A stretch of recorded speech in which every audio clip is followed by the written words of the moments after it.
ngaji sebatas kitab kuning, yaitu bahaya banget karena menciptakan manusia yang bermental taklid buta.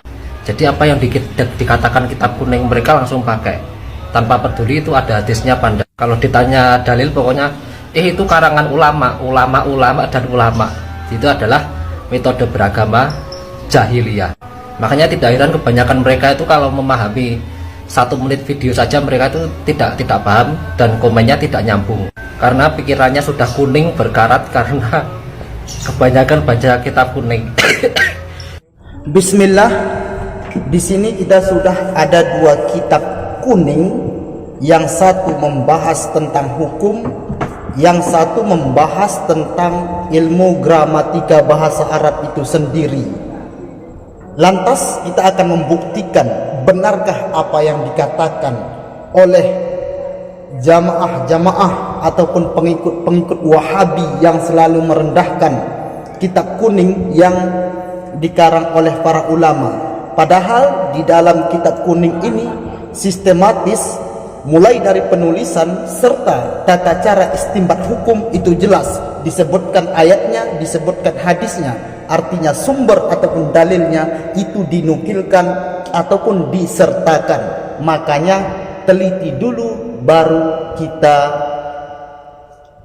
menghukumi sesuatu. Jangan asal menghukumi tanpa mempelajari, tanpa menganalisa. Sekarang kita akan menganalisa sama-sama dan akan membuktikan tentang keilmiahan daripada kitab kuning beserta dalil dan bagaimana perumusan istinbat hukum dan lain sebagainya. Bismillah, mari kita amati sama-sama ya, mulai daripada kitab Taharah.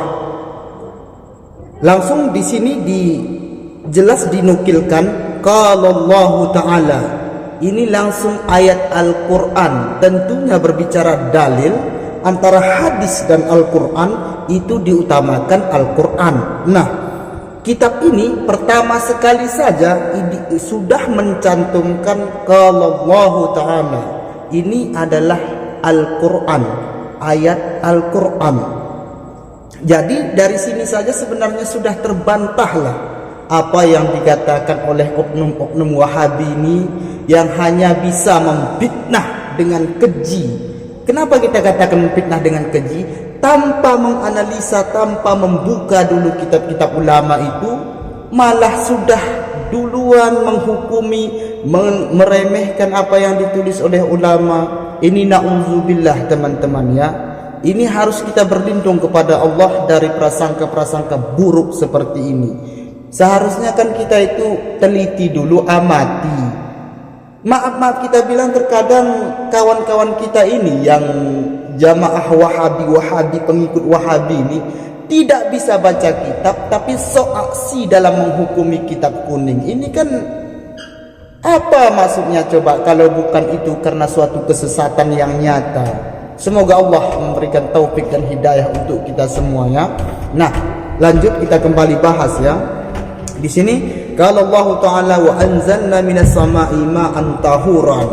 Kemudian lagi dijelaskan di sini ya. Kitabut Taharah. Baru didefinisikan apa itu taharah dan pembahasan-pembahasan di sini apa-apa saja yang termasuk yang akan dibahas. Nah, ini kan jelas sistematis dalam penulisannya, dalam penjabaran hukum dan lain sebagainya. Coba perhatikan, hiya syamilatun lil wudu wal ghusli wa izalatin najasati wa tayammumi atiyati ma'a ma yata'allaqu biha.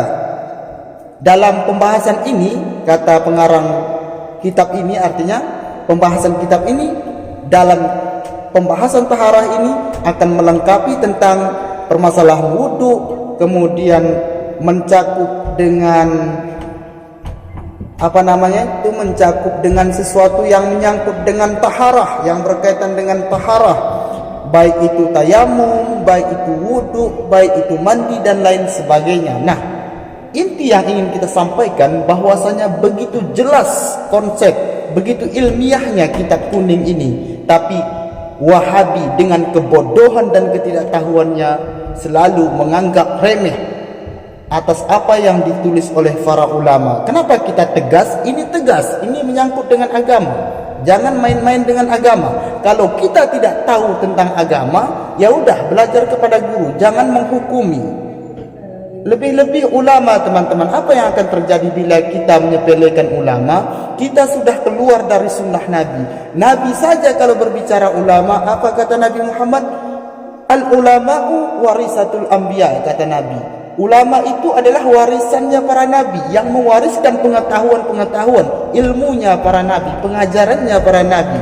Nah, datanglah jamaah-jamaah Wahabi dengan ketidaktahuannya, senantiasa meremehkan ulama, meremehkan amaliyah-amaliyah yang diajarkan oleh para ulama terdahulu. Na'udzubillah. Ini harus kita berlindung, teman-teman. Semoga Allah memberikan kita taufik dan hidayahnya.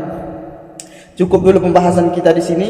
Yang penting kita sudah membuktikannya bahwasanya tuduhan Wahabi terhadap kitab-kitab kuning ini sungguh tidak benar, teman-teman. Karena mereka tidak tahu baca, mungkin makanya selalu menganggap remeh.